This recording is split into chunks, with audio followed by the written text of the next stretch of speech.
Je m'appelle Karine Morera, elle est mère au foyer il y a 32 ans. Une personne lambda qui a pourtant décidé de se lancer un pari fou, la création d'un loto caritatif avec un but simple, venir en aide aux personnes les plus démunies dans une période de l'année où les besoins se font le plus ressentir. Étant partie de rien, elle a mis à contribution pas moins de 116 partenaires pour un total de 8 500 € de gains. Avant les fêtes de fin d'année, les gens étaient pressés dans les rues et faisaient leurs courses, leurs achats de Noël. Et il y avait une dame à peu près de mon âge qui était recroquevillée sur les marches d'un escalier. Elle était sous une couverture transie de froid.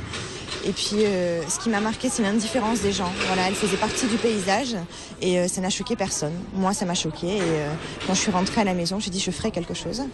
La totalité des gains sera reversée au SAMU Social, un organisme qui privilégie les personnes en grande précarité afin de recréer un lien social pour des personnes qui n'ont souvent plus la force de s'insérer dans la société. En plein hiver, un événement comme le Loto de l'Espoir est évidemment le bienvenu pour l'achat de matériel ô combien important. Ça va d'un stock de couverture jusqu'à un ordinateur, micro-ondes ou cuisinière pour les besoins quotidiens du CHRS. C'est des besoins vraiment matériels qui ne sont pas forcément couverts par les budgets alloués annuellement et pour lesquels des actions ponctuelles sont les bienvenues chaque année. Et le plus grand souhait de Karine Morera pour ce soir est de pouvoir refuser des gens à l'entrée pour cause de trop forte affluence.